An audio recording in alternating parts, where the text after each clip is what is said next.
mother is the sole support of her son.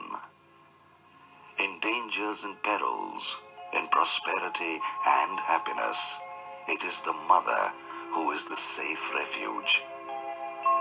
That is why a child is inclined to the mother right from the moment of his birth. He knows that he has his mother, so he lives without fear.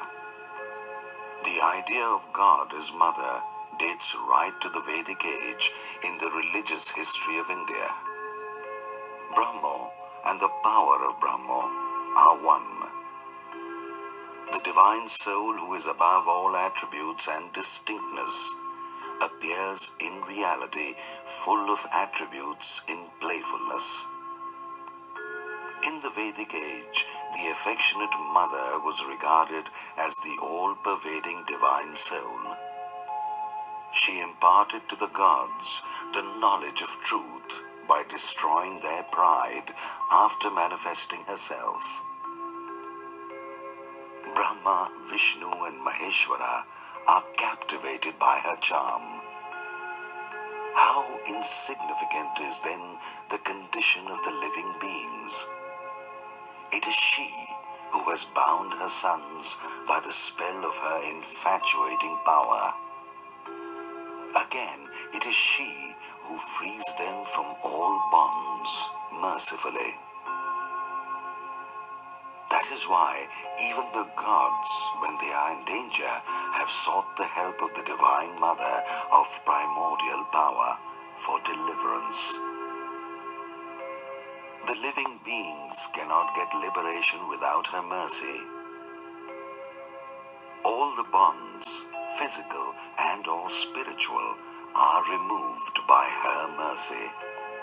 She is merciful to those sons who seek her protection, but she is frightful and wrathful to the wicked. She is then known as Chundi. That all-pervasive power of Brahma appears then in the violent image of the killer of the demons. In the mythological age, the sage Vyasa had created a unique image of the great goddess of the primordial power in his Markandeya Purana.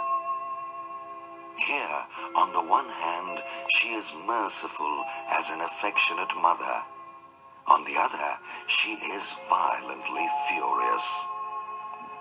Chamunda Chundi, having wrathful, bloodshot eyes.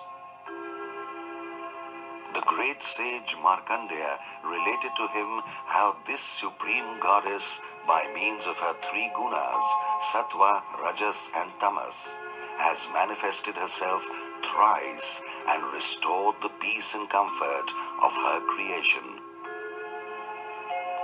The part of the Purana in which the glory of the unthinkable power of the goddess Mahamaya has been sung in 700 verses is called Shri Shri Chundi or Shri Durga Shaptashuti.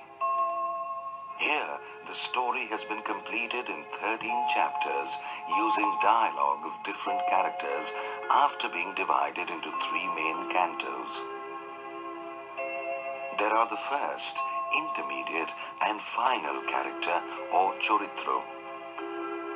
In her first Charitro, the goddess Mahakali, who is formless and belongs to the original history of creation, is the great power of God. She protects the entire universe and also Vishnu, the preserver of the universe. In this role, she is the creator and, having awakened by the prayer of Brahma, who rose from the lotus like the navel of Vishnu and inspired her to kill Madhu and Kaitabh, the 2 demons who came out from the ears of Bhagavan Vishnu.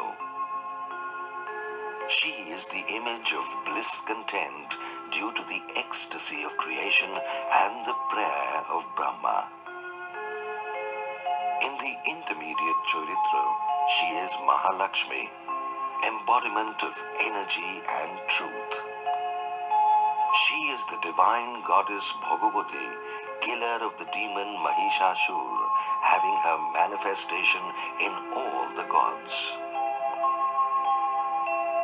And in the latter role, she is the supreme consciousness, Mahasaraswati, the giver of wisdom. She frees the demons from the thoughts of evil by manifesting her true identity to them, and with her various forms of power, killed Shumbh and Nishumbh, and also Chand-Mund and the other demons who rose to lives from the seeds of their own blood, the Raktabeej. She is the goddess Chundi, unified power of existence, consciousness and bliss.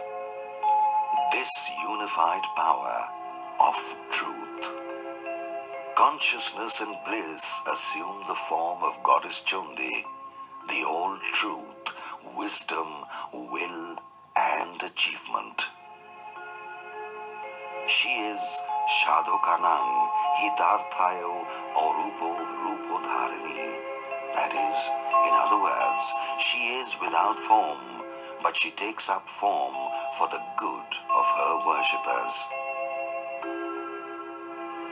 The sage has expressed the blissful image as mentioned in the 3 Charitras earlier, and the glory of the goddess in the language of magnificent poetry. The words of courage of the goddess and the description of her war with the demons all appear in a unique poetic suggestiveness.